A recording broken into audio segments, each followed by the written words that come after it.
You're listening to Where You Live with Gene and Tony. Welcome back. This is Where You Live with Gene and Tony, and we're broadcasting from the Natural Green Lawn and Landscape Studios. We're brought to you by American Family Insurance, the Kim Bennett Agency, and Extreme Exteriors. You can count on Extreme Exteriors for expert installation of exterior siding, roofing, soffits, fascia, decks, windows, and more. With their knowledge and experience, Extreme Exteriors can design the perfect solution to make your home beautiful and energy efficient, saving you money and maintenance for years to come. Call Extreme Exteriors at 763-441-1334. Tell them Gene and Tony sent you. It's time to hear from the Community Associations Institute. Are you a member? Sorry about that. Everything's about timing here. Yeah, that's the secret to good comedy. The CAI Minute's brought to you by New Concepts Rental Management. Whether you're an accidental landlord or a seasoned investor, New Concepts Rental Management can help you achieve your financial goals. Call me, Tony Crockett, at New Concepts Rental Management, 952-922-2500. Are you a member of the Community Associations Institute? For nearly 40 years, CAI has provided education and resources to volunteer homeowners who govern community associations and the professionals who support them. Visit caionline.org to learn more. The address again is caionline.org. CAI helps community associations board members by providing online resources, in-person training, and hard copy publications written by association management experts. CAI offers community managers professional development, networking opportunities, and a certification program that is established as the industry standard nationwide. Minnesota has its own chapter of the Community Associations Institute to bring resources and tools from community associations around the country right to your home. Visit www.cai-mn.com to learn more and become a member of CAI today. Your community and management company will benefit from your involvement. Join the Community Associations Institute today at cai-mn.com and click on membership. I think we are going to have a new name for our board op. Instead of Chris, I'm going to call him Wyatt. Why? As in Wyatt Earp. He's quick. He's quick on Wasn't the draw and those buttons there. Yeah. I was thinking that too, man. He's paying close There's attention. smoke coming out of Great the producer. I like it. I want to remind our listeners that we want to hear from you. We'd like to know what your ideas are, what you think of the program, what your questions might be about your living situation, ideas for topics and future shows. We have a hotline, 952-224-2668. Call the hotline, leave us a message, and we will talk about your message at the next program. Yes. We're talking about the Shadowwood Condominium Association in Reston, Virginia, and turns out the board president there is the Grinch. It sure sounds I had no that way, idea the doesn't it? Grinch lived in a homeowners association. And he's the president. Anyway, they've because of problems within that association, they've ended up making new Virginia case law that says a board cannot draft new rules and regulations unless the governing documents are amended. And that's a major thing because we're talking about this isn't a lower court. It went to the state's Supreme Court. So that is setting precedent in the land. Right. And we'll talk about that in a little bit, whether or not that was necessary. Yeah. I don't think it was.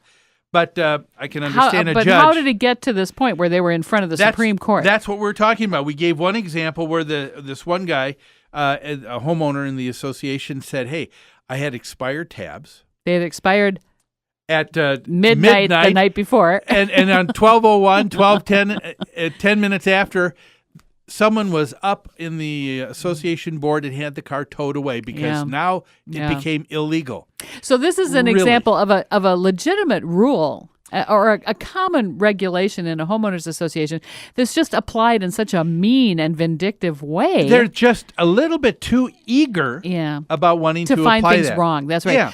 A bigger issue, I think, is that the board president accepted or charged $75,000 for consulting in a big heating and air conditioning project. Yes. We've talked about this many times, Gene, about what it means to have conflict of interest on a board, right? Yeah, what you're talking about is something that the homeowners at Shadowwood were not aware of.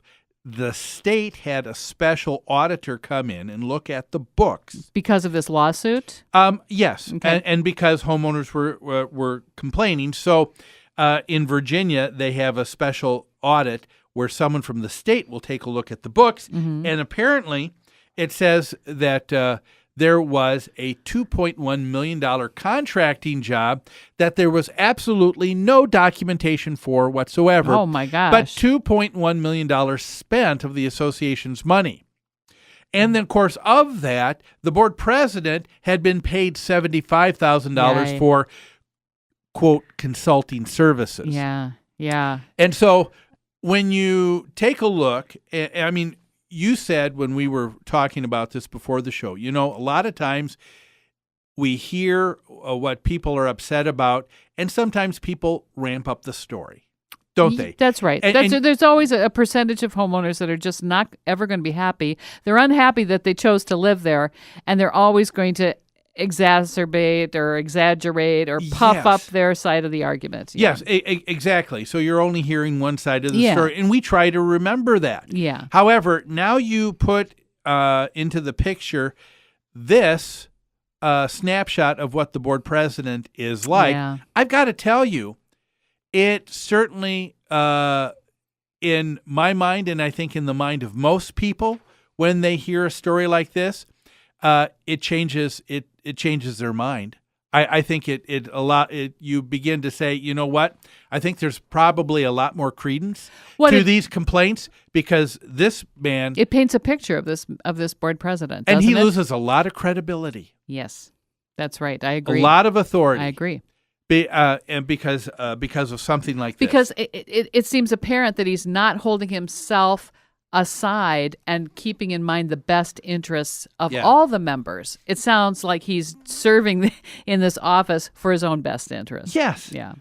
Let's give another example, okay? He goes after another government or organization, in this case, the county. Here's an example. Fairfax County, in this association of 450 units, bought 16 units back in 1975 to rent to low-income folks. Okay. We see that all happen the time in our here. market, too. That's right. But when tenants began having problems with fines and fees, the amounts quickly added up. In 1 month alone, in 2010, Fairfax County was told that there was fees and violations of more than $10,000 in 1 month in 30 days for having incomplete forms on file. There are a couple other reasons. Incomplete forms. And this one kills me. I want you to say this next making one. improper calls to the management office. What were they doing? Were these Fairfax County renters calling and saying, "Is your refrigerator running?" Or "Do you have Prince Albert in a can?" Yeah, exactly. What were they doing? What's an improper call to management? And to even want to how do you even set up a rule or like that? I don't know. Well, that's a good example of a rule that, if you enforce it, is going to do nothing but generate argument because it's so subjective. Oh, we talk about all the time that if you're going to have good rules and regulations, number one, it has to be something that's enforceable. Otherwise, you just have a suggestion. And so it's something that has to be that you can quantify. It's something that you have to be able to measure. Exactly. You have to be able to recognize it, measure it, document it. Yeah. And so in 1 month, in less than 30 days, because of improper, incomplete forms on file, and for making calls that someone said was improper, now all of a sudden, over $10,000. Really, does over $10,000 in fine? Is that warranted? Is that ever warranted? Yeah. The board president defends himself by saying, "We are just following the letter of the law. We are supported by Virginia state law and by condominium association law and by the governing documents of this association." And in some of this, that may be true. But like you pointed out, Gene, the way they are enforcing this is so punitive and so vindictive and so mean-spirited that it's like it's designed to make people unhappy and to stir up confrontation. Yes. Now, in his quote to the person who wrote the article, the board president was quoted as saying he believed the state allowed condo associations to impose fees in order to keep people from dumping trash or paying late. We don't disagree with any of those things. People should have a That's nice, right. clean place to live. That's right. People should be able to expect that money is going to be paid on time so that the association's obligations can be met. That's not what we're talking about here in any No. of these cases. No. We're talking about someone who's just purely vindictive.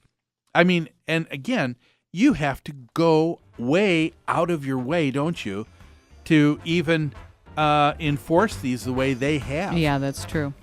Well, folks, don't go away. We've got a lot more to talk about this story, a lot more of where you live, right after these messages.